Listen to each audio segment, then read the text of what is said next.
My next memory is waking up in a house tied to a bed, and I was completely naked. Like, I remember there being like a stripper pole in the middle of the room, and the guy like brings me in, and the guy comes to the door, and he's just kind of like staring at me, looking at me weird, and then, he's like, "Oh, you're gonna dance for me?" Okay, this is a transactional thing. Like, I am no longer a human to these people. I am a transaction. It was like the first time in a while that I had really prayed and just accepted, okay, like, this is whatever God's will is for me right now. Like, this is what I have to do.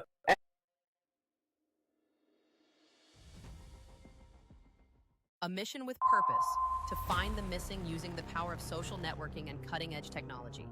We're military veterans, technologists, scuba divers, and relentless seekers. From deep forests to sunken vehicles, from silence to signal, every clue matters. If you've ever felt the call to stand for something greater, this is your moment. This is the Find Me Project. Yeah, oh yeah, for sure. And, I got to tell you, I think the conversation we're going to have today is going to relate to so many people. I think our conversation is going to make a big impact. And to be honest with you, I think it's honestly going to have the potential to save some lives. So really excited to dive into this. Yes, me too. Yeah, thank you so much for having me. Yeah.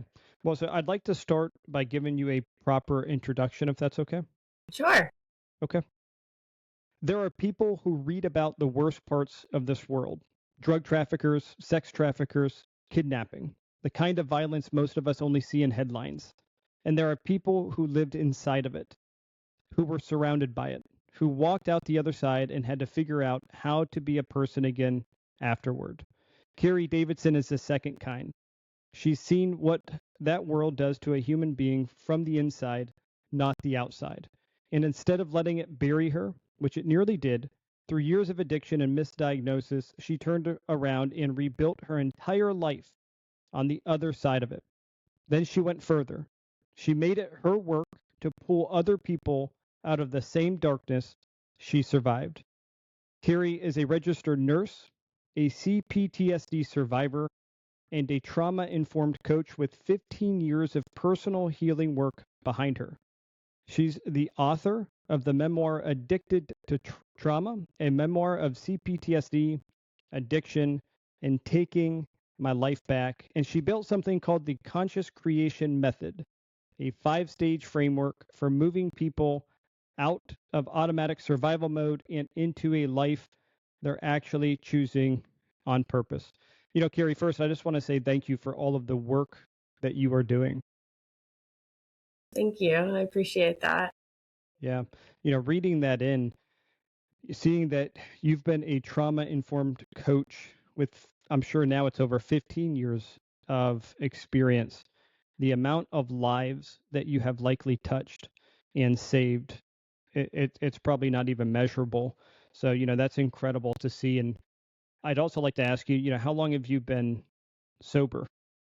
Yeah, I started my journey with sobriety about 10 years ago, and it's been kind of on and off. I had a relapse during COVID that lasted a few months, and so the most recently I've been sober for about 9 months. Congratulations. Thank you. Yeah, it's opened up a lot of really good avenues for me, and kind of the last substance that I let go of was alcohol. It's just so prevalent in our society and community and social, but it was definitely the right decision for me. Yeah. And, when we say that you had some addiction challenges outside of alcohol, was there anything else that you were having some challenges with? Definitely. So my actually journey with addiction started fairly young. It started in high school, and it was the way that I escaped the feelings that I was having and the environment that I was living in at home and some situations I was putting myself in. And it's ebbed and flowed. I've always been a student and loved school and loved learning. So the times that I was really active in school, there was less use involved. And then I found just when kind of life got in the way and my trauma resurfaced and new things showed up that I hadn't processed, that was the way that I knew how to deal with it, was to kind of change my brain state, and it it led me to a lot of scary places. So Yeah.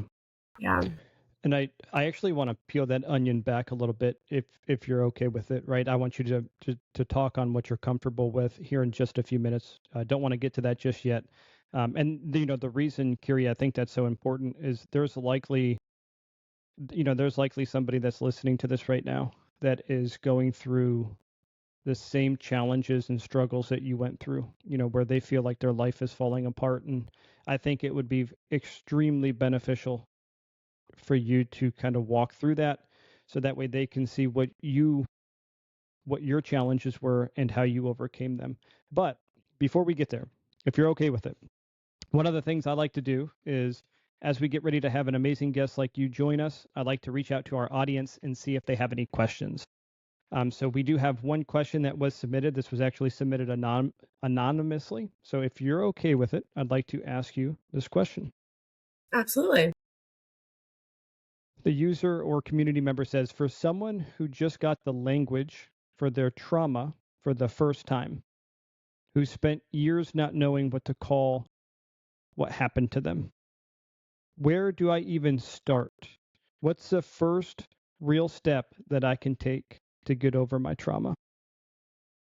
Well, that's a beautiful question. And yeah, the first step for me personally was understanding the ways that I had really detached from who I was deep down. And a lot of that started by getting a therapist, doing CBT therapy, and having a safe space to talk about it. Recently, another avenue that I have found to be interesting as well is, when we maybe don't feel safe talking about it, there's journaling and just getting our feelings out in a very candid way and just kind of understanding why do I feel this way and really getting to the root of it. And I think the acceptance factor is where a lot of people get stuck. And for me, because there was so much dissociation that happened after, like, I gave myself a new name entirely, which we can get into that story later, but I really had to reconnect with my inner child and go back to the little girl that I had left a long time ago, um and starting to talk about it as well, like listening to podcasts, reading books, just finding other people who had the language that I didn't have myself, was a big thing for me. And I'm kind of a science nerd, so understanding the neuroscience behind my feelings helped a lot as well. Thank you. Yeah. Yeah, Yeah. Thank you for that. It's interesting to hear you say that you're a science nerd and neuroscience, because before I came into the technology world, sort of, in between my time in the military and what I do today as an engineer, I went deep into, I started to study psychology, and then that led into neuroscience. So I'm right there with you. I find it so fascinating, all of the different indicators and things that go into why we make the decisions that we do. absolutely. Yeah, there's so much to uncover there, and a lot of healing can really take place, I think, when we understand the why behind the things. Well, so I'd like to have you take me back to the very beginning. Where were you born and raised? Yeah, I was born in Chicago, Illinois, and I was raised in Durham, North Carolina. Okay. What, growing up, what did your childhood look like? Yeah, it was very interesting. So I was born to two parents. My father was a severe alcoholic when I was a child, and my parents divorced when I was 7. And I grew up next door to my mother's parents, so my maternal grandparents, and they helped raise me. They were very, very traditional, old school, post World War II generation, kind of pull yourself up by the bootstraps type of people. Mental health was really not discussed in my childhood a lot. And I kind of went between both worlds of having stability with my grandparents and this instability when I would be with my father. And it created a lot of hypervigilance for me and just unpredictability where I felt like I was constantly in survival mode. And that started very young for me. My first memory of feeling like I had to take responsibility for someone else was when I was trapped in a thunderstorm with my sister, and my dad was passed out drunk upstairs and we couldn't wake him up. And that kind of stuff happened pretty frequently. But I also did have really stable grandparents that kind of offset that. And when my grandfather passed away when I was 14 was really my first rock bottom where I discovered drugs and alcohol, and I learned, that I could skip school and get stoned and not get punished for it. And so it was a lot of, yeah, trial and error as a teenager. And my mom was a workaholic, and God bless her, she raised my sister and I by herself, and I admire her so much. But yeah, she was absent for a lot of my childhood as well. You said, your first time being stoned, so I'm assuming you're talking about marijuana, but, was there any other type of drugs and or alcohol that you were experimenting with at that age? Yeah, so I dated a guy. I had gone to private school up until I was 14, and then decided that I wanted to go to public school. And I met this, kind of bad boy, and he introduced me to marijuana and pain pills. And so I was struggling with anything really from benzo, Xanax to Percocets. I mean, it was kind of anything that I could get access to, I would try, like, which is which is a tough place to be. And it can be scary for definitely my parents. So Yeah, it can be real scary, especially at 14 years old. Did your mom know that you were experimenting? she did, but I think she was also somewhat in denial, and she was very busy with her own life. And so her solution was to send me to a psychiatrist, a therapist, and kind of not talk about it at home, which was tricky. And yeah, I didn't feel like I could really be honest with her either about what was going on. And I also didn't really understand the extent to which I was suffering so much. So 14 years old, I'm just trying to do the math in my head here. That would probably put you at the tail end of middle school, right? Exactly. Yes. I was finishing up 8th grade. And so as you go into high school, did this intensify? It did. Yes. Yeah. And I had been pretty sheltered at private school. And was exposed to a lot of different kind of kids when I went to public school that I hadn't been around, and they they had come from families that were similar to mine, and that wasn't always the case at the private school that I went to. And so I felt a lot less alone with those people. They had come from parents that were divorced, and so I felt like I fit in with them, and they were doing drugs that I thought, oh, well, for me to fit in, I'm going to do it with them. And that was kind of the basis of a lot of my friendships in high school. Yeah. Yeah, I'm curious to get your thought on this. By no means did I, have some of the challenges that you're describing growing up, but I also come from a family where my mom and dad were never married. Um, I'm going to refer to it as a semi-broken family, and I had some, challenges very close to yours, where, in high school I had some injuries playing sports, and I was given pain pills, which is sort of like the roadmap to where this all starts. And luckily I was able to break out of that and stop that before it became a severe problem. But I remember going to school and seeing other kids where, at least on the surface, right? Maybe they were making this all up, but on the surface, I remember looking at other kids and other families and seeing how everything seemed so perfect. And for years, I just remember, that bothered me because, my dad was also a workaholic. And, sometimes we didn't always have the family dinners that I would, hope for. Is that something you experienced, and how much did that actually impact you if you did?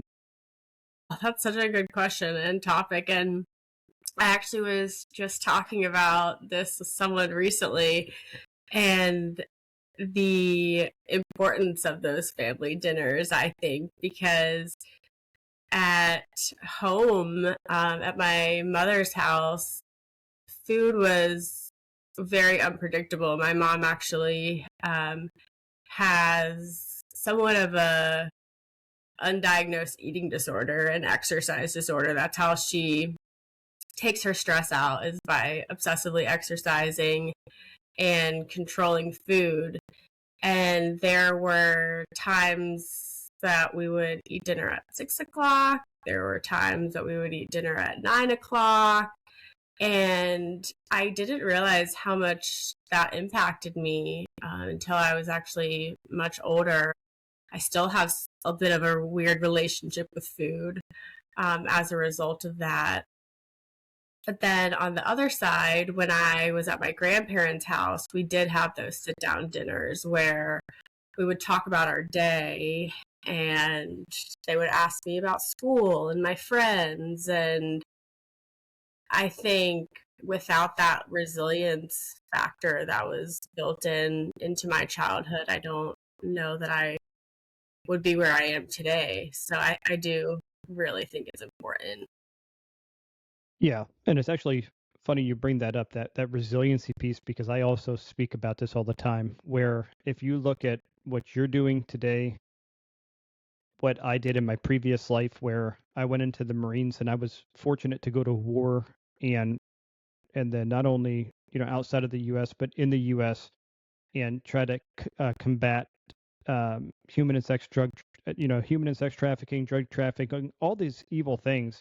When you look at people who are doing the type of work that you're doing, and the type of work I just described, it requires a resilient person, right? A person that has gone through a lot of hardship. And I don't want people to really go through that hardship, obviously, but in some way or another, it's almost like it was meant to be. That's the best way that I describe it sometimes, is like everything had to happen for me to be where I am today. Absolutely.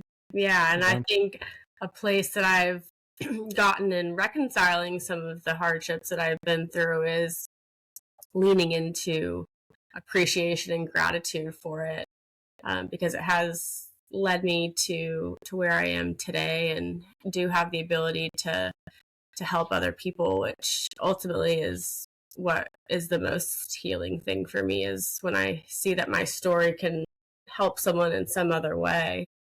Yeah. Now, in high school, were you involved, or did you hang around with any drug dealers? Oh, yeah. Yeah, I joke around a lot that I learned my entrepreneurial skills from my first boyfriend who was a drug dealer. And yeah, I almost got in a lot of trouble. He was like taking my car during school. He would come in the classroom, get my keys, and go sell cocaine. And he ended up selling to an undercover cop in my car. And so about 4 months later, they catch him, and they've got a stack of a file that basically are telling him, if you don't tell us who's, kind of up ahead of you, then you and your 15-year-old girlfriend are going to go to prison for a long time. And he had to make a lot of hard decisions to prevent that from happening. And I look back at that and I just think how different my life could have been based on, one stupid decision I made when I was 15. And so there's definitely a lot of gratitude surrounding that as well. For sure. Yeah. If there's a mom or dad or, 15, 16-year-old girl or boy listening to this right now, what advice would you give them? Yeah. I say that I don't like to have regrets, but I also think that if I had someone that had actually walked the walk ahead of me and weren't just telling me based on, because it was bad or something, and they had experienced it, I would say that it's not worth it. I mean, the self-discovery that I think is ultimately what I was seeking. And I was seeking so much for an identity that I would kind of try on all these different identities with different people that I would hang out with. And yeah, I just think that I put a lot more pressure on myself than was necessary. And I always say we are the average of the 5 people that we surround ourselves with. And I think had I known how much the people that I was surrounding myself with were affecting the way that I viewed the world and viewed myself, then, it wouldn't have taken me as long to maybe reach sobriety or reach a place of happiness. So, high school completes. Where does your life take you next? Yeah, so then I went to University of South Carolina down in Columbia for 1 semester. And it was a very small town. The school was very oriented into Greek life and sports. And I didn't really fit into either of those categories. I had grown up playing sports, but didn't want to do that in college, and had kind of ruined the opportunities that I would have had because I didn't really play a lot in high school either. And I lived with 3 cheerleaders, and they were, big partiers. And my grandmother actually passed away my freshman year of college. And that was really, I think, when my first true, like, bad depression manifested. I remember going to class, and when I wasn't in class, I was sleeping a lot. And that was when I kind of found sleeping as a way to escape my feelings. And I ended up transferring to UNC Greensboro after that first semester. And it was a much smaller college in comparison, and more artsy, and just it made more sense for my kind of needs at the time, and had a pretty good experience there. I studied public health and nursing. And yeah, I mean, I loved college. It was some of the better times of my life, but I was still, engaged in active addiction. It was just, I had figured out how to function better. and hide it better. And yeah, so it was still a journey. During that time frame, what, when you say you still had an addiction, what were you addicted to? What were you using? I mean, it was a little bit of everything. I was cocktail waitressing at a nightclub downtown, and so before work, I would do a line of cocaine or take an Adderall. Stimulants were a big part of that lifestyle. And then to go to sleep after 2 o'clock in the morning after a shift, I would take a Xanax to go to sleep. And it was just this constant battle that I was putting my body through of really just, yeah, unpredictability and depending on substances to function normally. Yeah. During this time, did you ever see, or were you almost pulled into or surrounded with human and sex trafficking at all?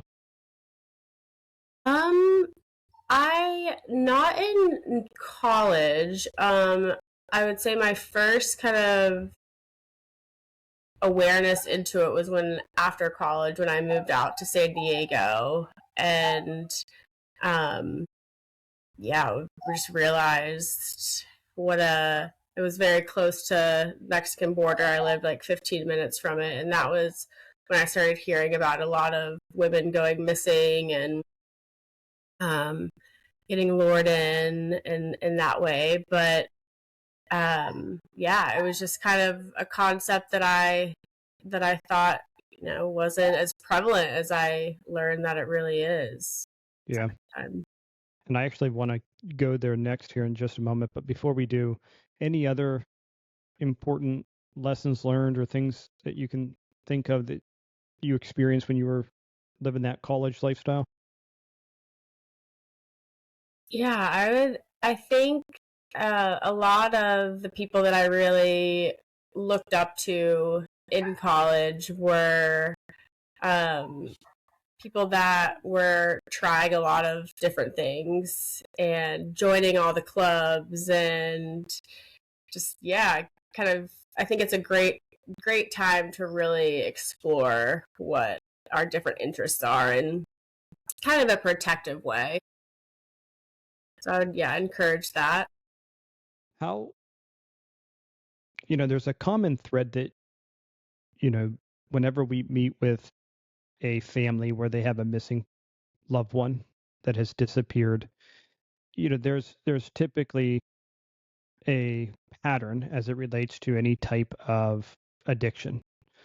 And they'll often ask the question is, we've tried so hard, we tried so hard to have them stop using or, to find an outlet to fight that addiction. For any moms and dads listening out there, what would you say, if you look back at your own life, high school, especially the time in college as a young adult, what would you say the most beneficial thing is that somebody could do to help somebody that's in active addiction?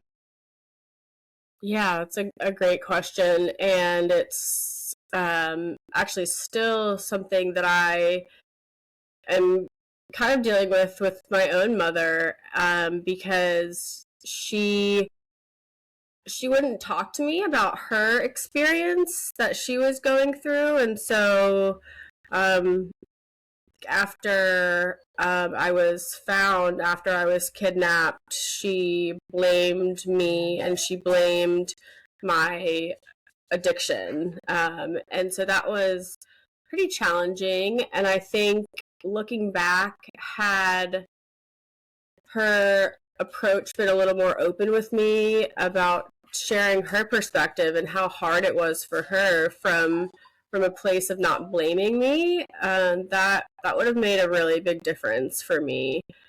And I think it's challenging as a parent, and I notice this as I get older and think about having my own children. It's like the desire to want the best for them, to protect them, but I also think that there's so much weight that parents carry with blaming themselves and wanting to fix the problem that they just can't fix.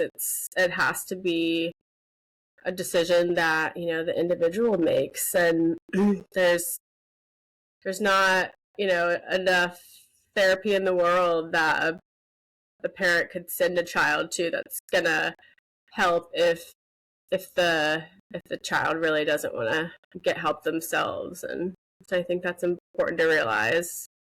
Yeah, good advice. So college ends and you make your way to California. Is that right? Yes, yep. I moved out to San Diego. Mm-hmm. Now, you just talked about your kidnapping, and that's something that I really want to talk about in detail. But before we get there, is there anything else that you can think of that would be important to discuss once you moved out to California? Yeah, I think I moved out to California without knowing anybody. It was just kind of a leap of faith that I took. And it was, one of those beliefs that I had that if I move to a new location, then my problems won't follow me. And that's just not the case, wherever I went, they came with me. And so I certainly tried to kind of escape that initially in California. And I was still chasing the same kind of patterns of feeling lost, but also exploring, different friendships. And it was just a continued journey, but yeah. It sounds like you were obviously running, like you said, from some of the past issues you had. Let me ask, because this is something that I hear people talk about all the time, is they feel like when they look back at their childhood that they never really had a home, like a true place to call home, whether that's a city, a town, a house, whatever your version is of home. They just felt like they never had it. So they're constantly on the run. They're constantly searching. Is that sort of how you felt? Absolutely. Yes. Yeah, I never felt like anywhere was home. And I actually had a different experience than, my own sister, who has always felt like our hometown and our childhood home was her safe place. And even though we grew up in the same environment, I also think that I was born a little more sensitive than she was, and so our environment affected us differently. And that was definitely felt true for me, as no matter where I went, I was searching for that feeling of safety that I just couldn't find. Yeah. So you're kidnapping. What year did this happen? This happened in 2016. It was October 31st of 2016. So right around the Hillary Clinton Trump election, actually, which kind of plays into my story a little bit, which we can get into. But yeah, that was the year. Yeah. If I'm gonna turn it over to you and let you take us through it. Yeah. So I'll basically start kind of from the beginning and what led up to it. So I was working at a gym, like a fitness gym, and I had met some coworkers there who had become my friends. And they, in California, especially at the time, like, marijuana was so destigmatized. There were dispensaries popping up everywhere. It was just kind of a normal thing everyone did, even, fitness trainers. So we were smoking a joint on Halloween, and I started just feeling like I had a lot of energy. And I was like, oh, this is like interesting weed. Like, what is this? And then I start having this kind of delusion, psychosis almost, that seemed very real, that two of my other coworkers were in Mexico and that they needed me to go pick them up. And so, with complete conviction that that was reality, I got in my car and drove to Mexico without checking my gas, without anything. I mean, I later found out that the weed was laced with meth, and I was not told that or informed. And so, getting in my car, I drive, and I get to the border of Mexico and go through, give them my passport, everything, and then about 10 minutes later, I ran out of gas in the middle of Tijuana. And I don't think I really understood even how dangerous potentially of the situation I was in at the time. I just was like, oh, yep, I'm on a mission, gotta save my friends, gonna do whatever it takes. And so then these two attractive, like, young men came up to me who spoke perfect English, and they said, oh, did you run out of gas? Like, we will help you. And I didn't know the area, I didn't know what to do, and so we go in, get a gas can. Like, up until then, I'm thinking, okay, they're just gonna help me. And then, so I get in a car with them, and then my next memory is waking up in a house tied to a bed, and I was completely naked, and I just remember, like, hearing laughter outside the house and the smell of cigarettes, and I realized that, like, my hand was tied up, and so I was able to untie it and got up and ran, and we were right on the beach. And so I started running on the beach, and they were calling me, like, oh, where are you going? Still kind of trying to act like they were helping me. But my body definitely was already going into, like, oh shit, I'm now in survival mode. And my brain completely dissociated to the point where, like, I found a place to hide on the beach, and I had, like, this whole delusion, another delusion that kind of prevented me from accepting what was happening. And then they found me on the beach, and then they started driving me around to, like, all these different houses, and they were drugging me, like, intermittently, before I would get to these houses. And they were drugging me with something that I think they intended, like, was going to sedate me, because I had meth in my system. It wasn't sedating me. It was having this almost, like, crazy animalistic effect on me, where normally I think I probably would have been afraid to fight back, but I remember, yeah, like, just fighting back and really giving them a hard time. And there was a couple instances where, like, they would take me into a house, and I was just, like, still hadn't really comprehended what was happening.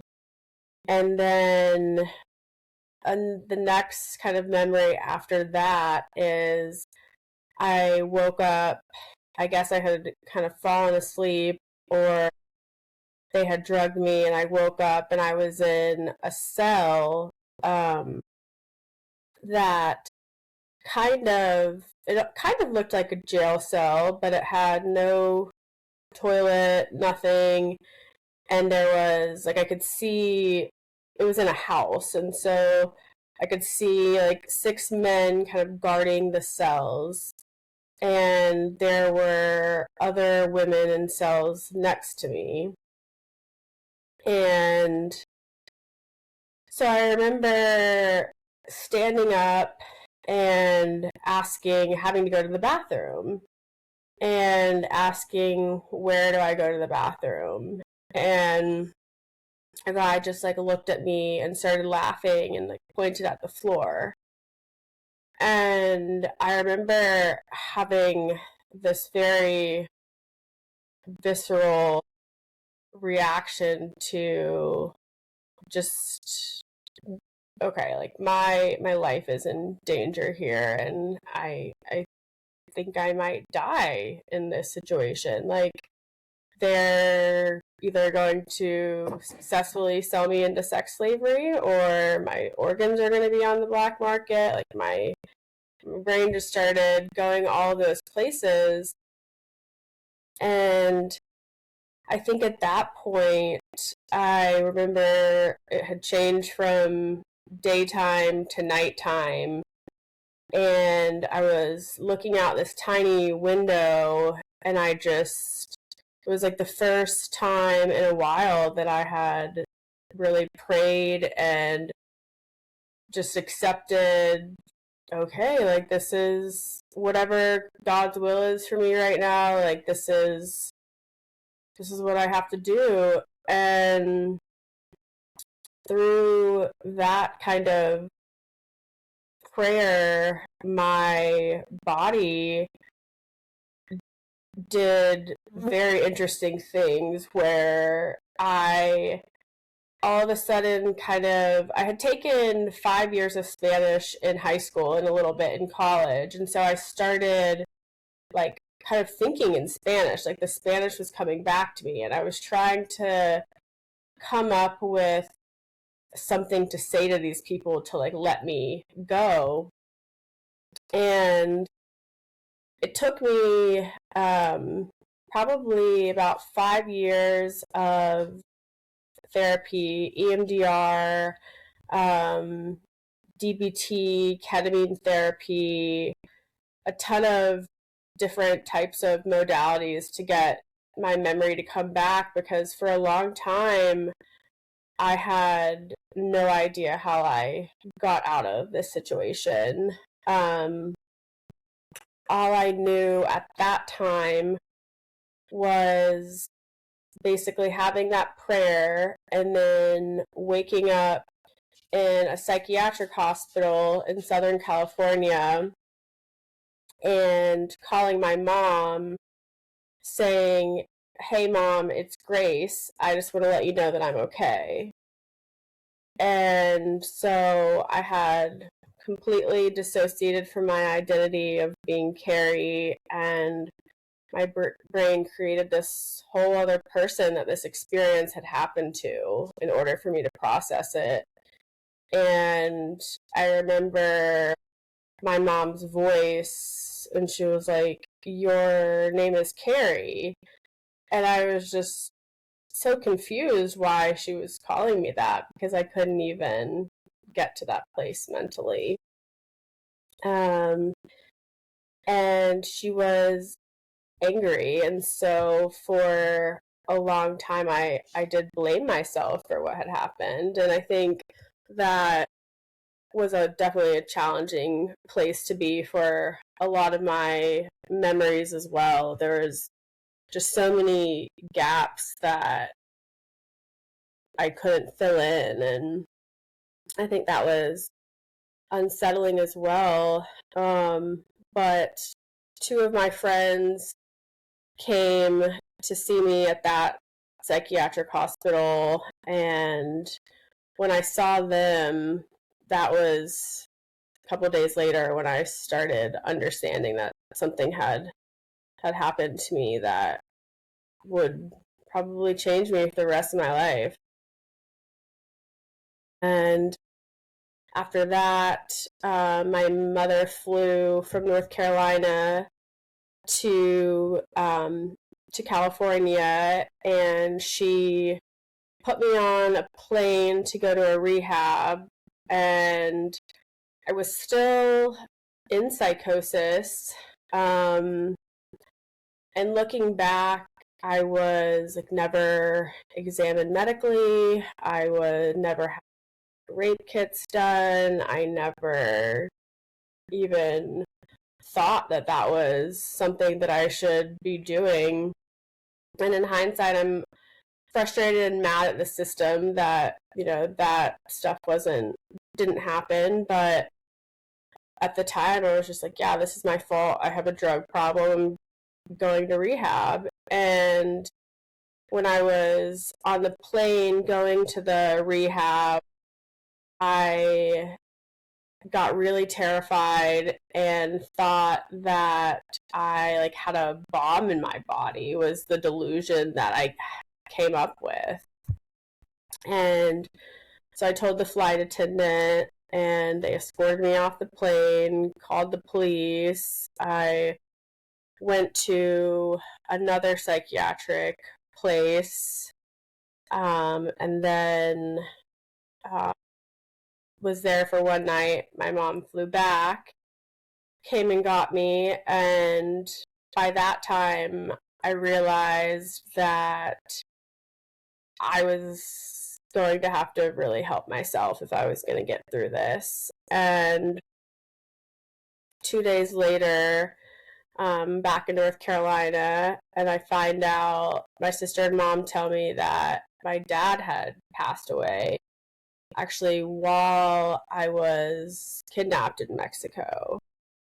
And so I had this weird kind of spiritual experience where, I had never like reconciled the trauma that my dad had caused me, but I was able to kind of navigate the next couple of years of my life with, like, oh, well, there's something bigger than myself here that happened. Like, this is a weird coincidence. And so I ended up researching my own rehab that was specifically for trauma.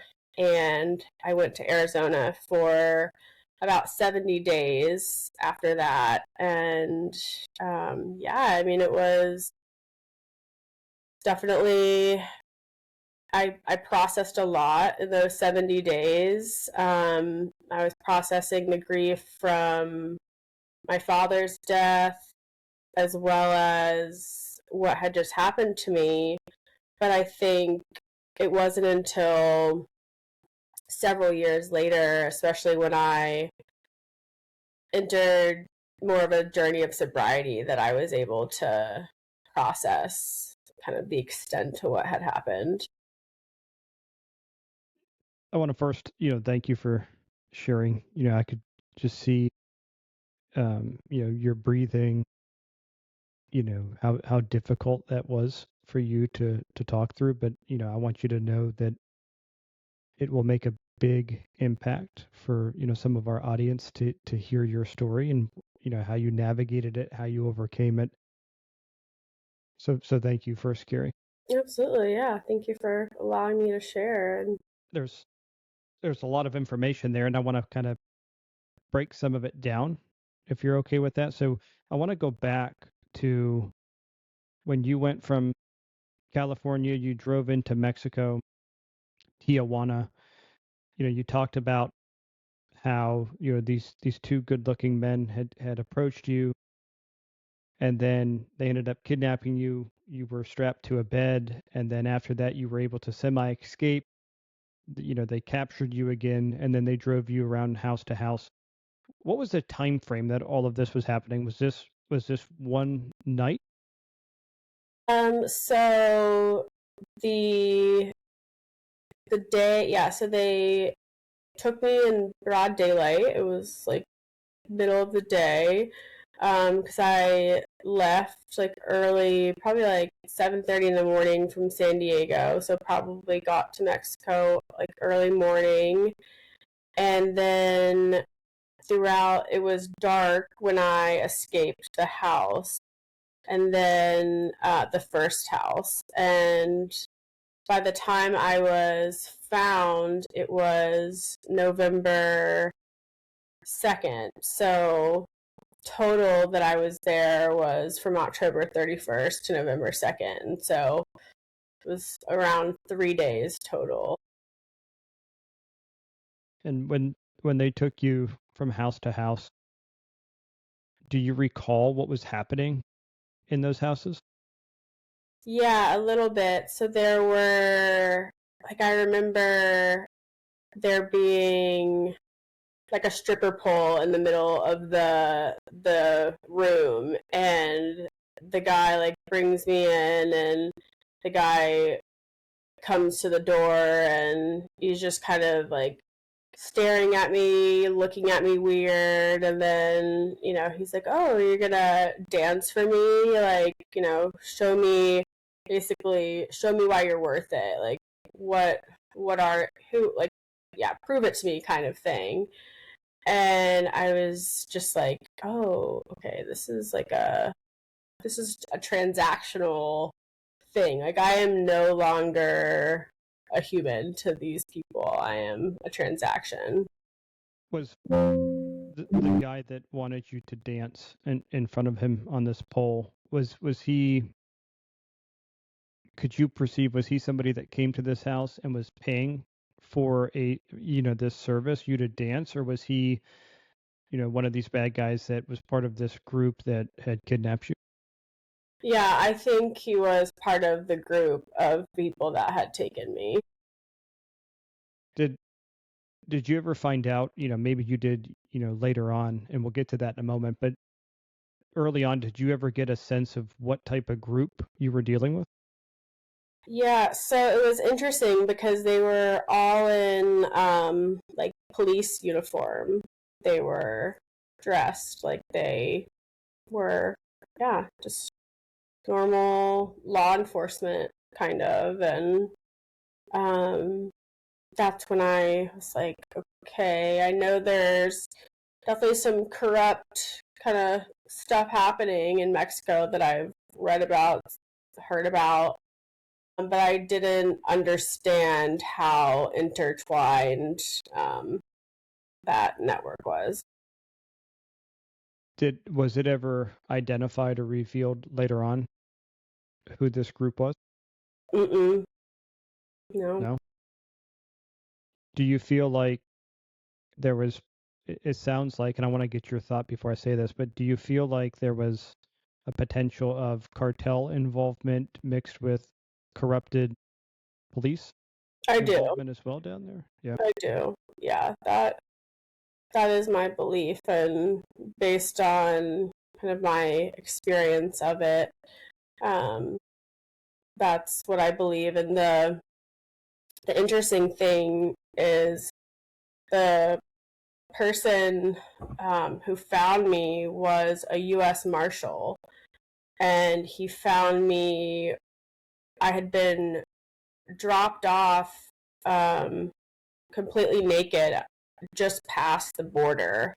So basically, what whoever dropped me off, I don't know the connection between the U.S. Marshal and their kind of law enforcement or how that worked, but it was, yeah, definitely seemingly like under a very well polished kind of underground operation was happening.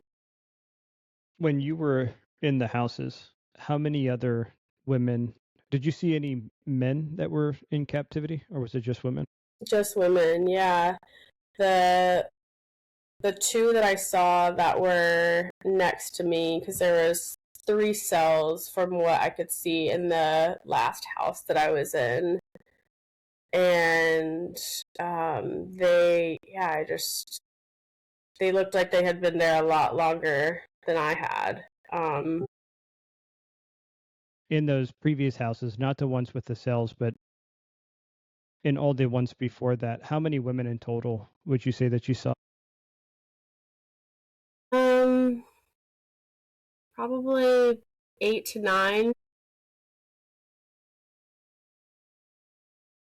What nationalities were they? Mostly American was what I saw. Really? Yeah, there was the one thing that stood out to me was the blonde hair.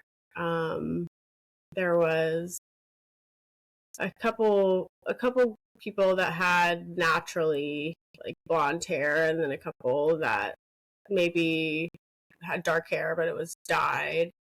And then there were also a couple people that maybe that looked like they were from there, and were kind of like I couldn't really tell what their role was. Like I couldn't tell if they were victims or if they were also working with them or if they had been coerced to work with them. Like I couldn't really tell because a couple of them would like act like they were going to help me but then not help me, and so it was just very very confusing to understand what everyone was doing. And I think I was really trying to like study their behavior to figure it out, and um couldn't make a lot of sense of it at the time. What of the women that appeared to be held captive there as well, did you ever hear or did they ever say their names? Mm-mm. So you had talked about how this first house that you were in, you woke up, you were tied to a bed, and you were naked. Do you feel like you were sexually assaulted? I do. And I think at the time there was no way that my brain could comprehend that. And so instantly I remember somehow thinking, oh, this didn't happen to me. But through like years of EMDR and showing how it manifested for me in sexual relationships, like with partners after the kidnapping had happened, when I would have really weird reactions to being touched. I think that there was definitely some sexual assault that happened. I just wasn't like consciously aware of it at the time. Did you see any of the other women being sexually assaulted? Mm-mm. No. What, from what you saw when you were in captivity, do you feel like this was a human trafficking operation, a sex trafficking operation, a bit of both, or do you feel like it was even darker where it was merging into organ trafficking? What what do you feel like was going on? Yeah, I think that it was a combination between human trafficking and sex trafficking. And I think there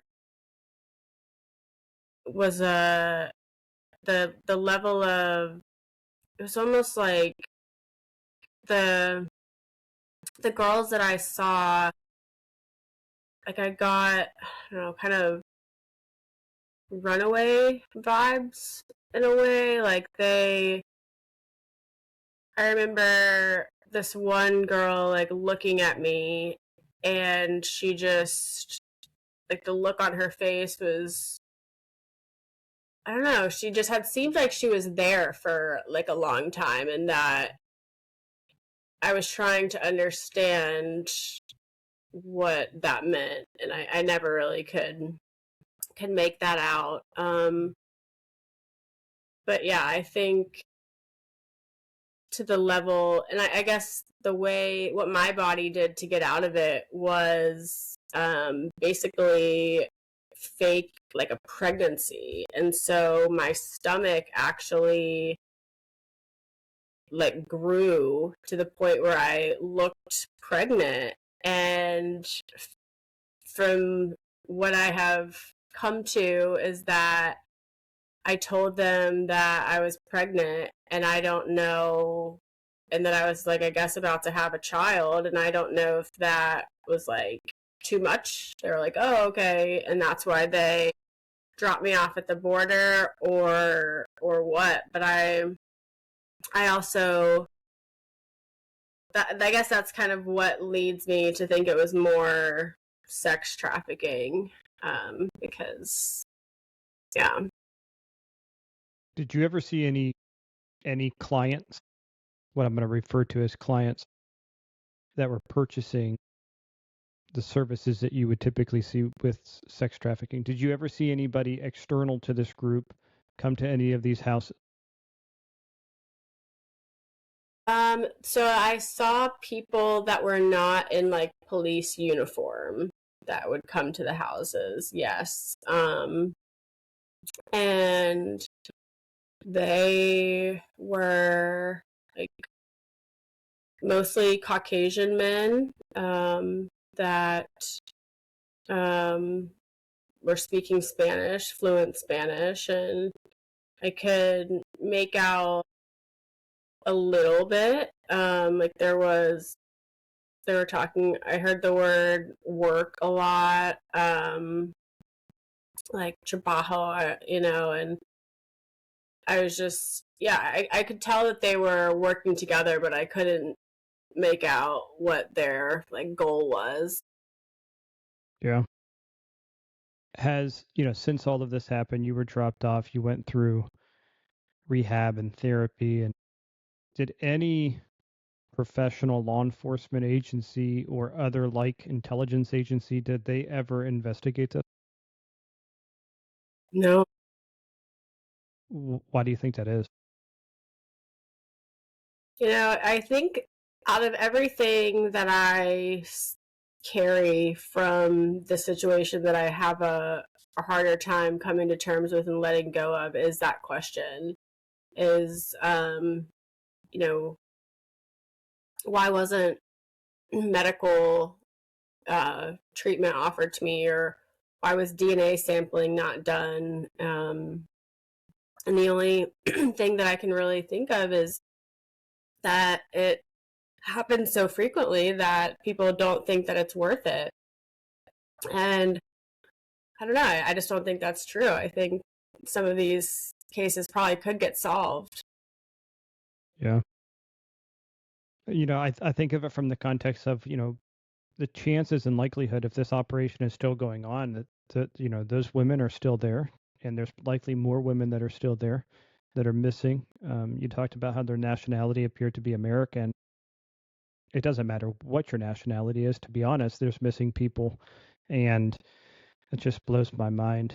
What advice would you give to somebody? Your situation was 100% involuntary. You were held captive.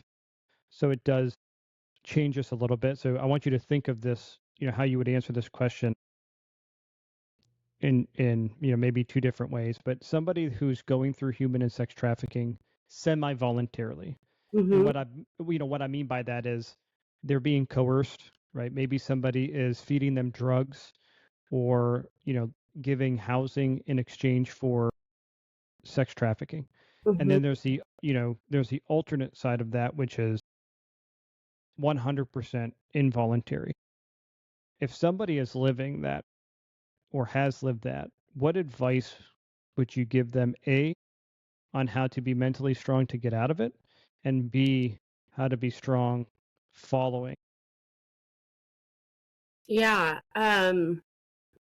So actually, after I met probably 4 or 5 years ago, in North Carolina, I met a 17-year-old that had engaged in, some voluntary sex work. And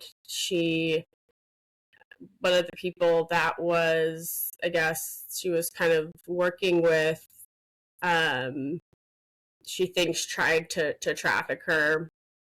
And I remember we had a long conversation about what that experience was like for her, and I asked her, how did you get out of it? And I think it's tricky because a lot of people who kind of think that they don't have an option or that do get coerced, they maybe don't have a support system to go home to. So they do need a place to sleep, or they are really addicted to drugs, and they just don't feel like there's any other way.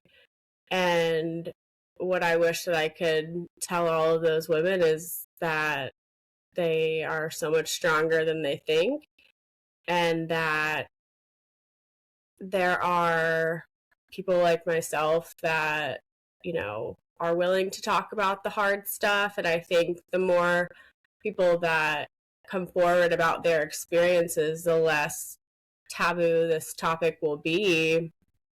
And I hope that it will provide more people to feel like there's another option in life than just that form of survival. And yeah, there's a lot of selfish bad people in the world, but I think more than ever people are starting to listen to the women, and really do something about this stuff, because it's gone on too long. And I read statistics, even there's a town near me, Carrie, North Carolina, and I was like reading something the other day about the intersection at the highway, that there's missing girls there, and I can't help but think, are they getting trafficked to Canada or Mexico from that major highway? And yeah, I think there's a lot of strength in numbers in this kind of situation, and escaping is possible. One of the things that we really focus on, there's three main pillars at the Find Me project. When we take on any missing person case, we utilize advanced technology. So we develop advanced technology in-house. We rely on social networking and the advanced skill set of elite professionals or everyday people. In terms of, advanced technology, there's so many different things that we've been able to develop to gather intelligence, and we're able to do that so effectively. But when you think about the experience that you went through, or like experiences related to human or sex trafficking or kidnapping, can you think of anything that could be developed, could be designed, could work better in terms of allowing us to identify pieces of information, pieces of intelligence that ultimately would allow us to find that missing person? Yeah, that's a great question.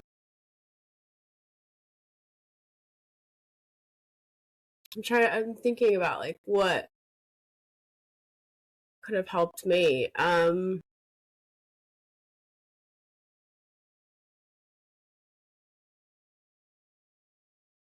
Some kind of almost like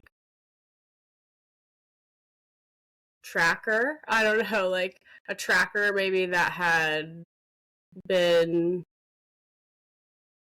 able to function even when my phone was turned off, or that someone could have overheard conversations through a cellular device that I had that was, they had turned off. I haven't heard of something like that existing, and I would love to understand more about the technologies that you all have developed. But yeah, I think that the location component and identifying specifically where this stuff is happening is a good place to start. And then I was asked by someone that goes kind of undercover and rescues these women, like pretending to be people that would buy them. and rescues women that way. And he asked me if I would be interested in participating in that. And I've thought about it. I mean, I don't know how exactly all that would work. But yeah, I think the technology that can be developed, especially now with, AI, is so advanced that it doesn't necessarily require the risk of physically going there. We can, find them through technology. Yeah, I mean, I agree, and I think I would love more than anything for us to collaborate on, you know, to show you what we currently have, what we're working on, maybe get some ideas on what could work. So that's something certainly that we need to set up and make happen, without a doubt. Absolutely. Um, yeah, for sure. Well, we covered a lot. We've been going for well over, I think, an hour and a half, or getting close to it. Yeah. We could probably talk for another 2 or 3 hours, which I feel like it may be beneficial at some point in the future to have you join us again, right? I think this information, what you're sharing, what you're doing, is so important, right? And again, there's so much more that we didn't even get to touch on. But for anybody that is dealing with any of the topics that we talked about here today, I really feel like a good place that they should turn to is your memoir. So can you kind of talk us through what folks may find in your book? Sure. Yeah. So, um, Addicted to Trauma, basically, I actually started it from journals that I started writing in when I was in Arizona after I had been found. And so I say the book has kind of been in the works for 10 years, but I didn't really understand at the time what I was trying to convey. And I thought that, this experience of getting kidnapped was, the ultimate rock bottom, that the whole book was going to be about that. And it's actually much more so about the patterns and all of the multiple rock bottoms that I have gone through, and the looking at the patterns of, what started in childhood, starting with the story of getting trapped in that thunderstorm. I walk through how I developed hypervigilance through that experience, and then I talk about the resiliency factors, like having a stable set of grandparents to help raise me. And I look at addiction through the lens of not only substance abuse, but being addicted to love and to people, and the sexuality exploration that I've been on as a result of some of the trauma that I've been through. And I talk about my first sexual assault, which was at 14, and I didn't even realize that it was assault until I was much older, and realized that some of these kind of smaller traumas that I didn't think affected me ultimately led to, the complex PTSD that I am living with now. And I dive into somewhat of the difference between PTSD and CPTSD. So I don't think that's being talked about a lot. There's a lot of misunderstanding in terms of that. And yeah, I do use personal, firsthand stories to kind of tell my message. And I hope that, someone can relate to the stories and see themselves in them, and have hope that no matter what they've been through, they can come out the other side. Yeah. And I strongly believe that they will. turn to your story and your memoir to do exactly just that.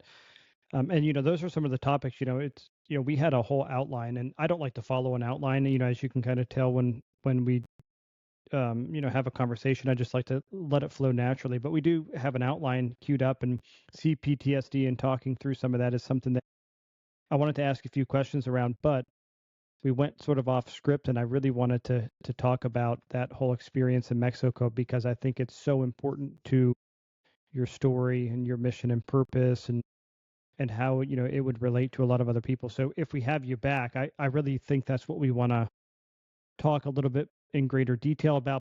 But again, folks can find your book and take a look at it. We're going to be sure to post the link to your website in the show notes and anywhere else that our content is put out there for this episode. Awesome. Yeah, and I'm an open door. If anyone just wants to chat and reach out, I welcome that. So I'm always available to be a resource or a sounding board.